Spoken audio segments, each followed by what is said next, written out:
Here now to talk more about political violence in America is the president of the Zionist Organization of America, Morton Klein. Great to have you here, sir.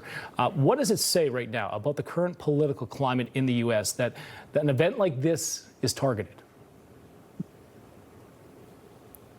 As the previous gentleman said, we have a big problem with people on the left and even Democrats making outrageous statements against Trump, which inspires and essentially legitimizes harming Trump and his administration. They call Trump a war criminal. They said he's committing genocide in the Middle East. They say this is an unnecessary war, a racist, a rapist. They're going to impeach him. And listen to what Representative Jeffries said.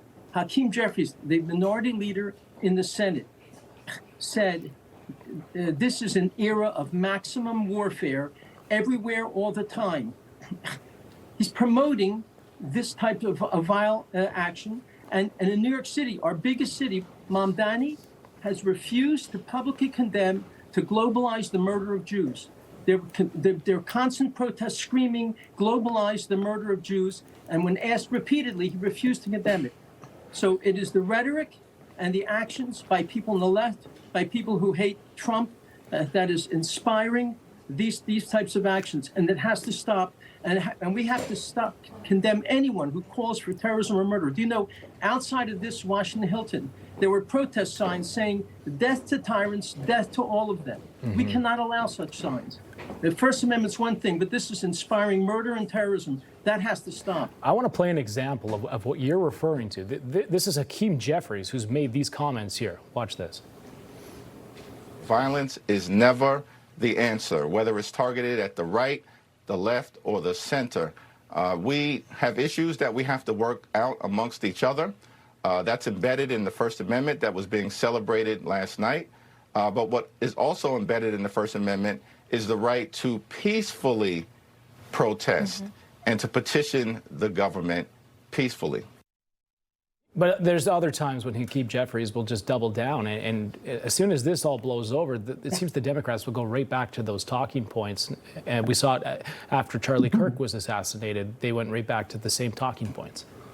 Well, what he just said is the total opposite of calling for maximum warfare. Imagine that term, warfare.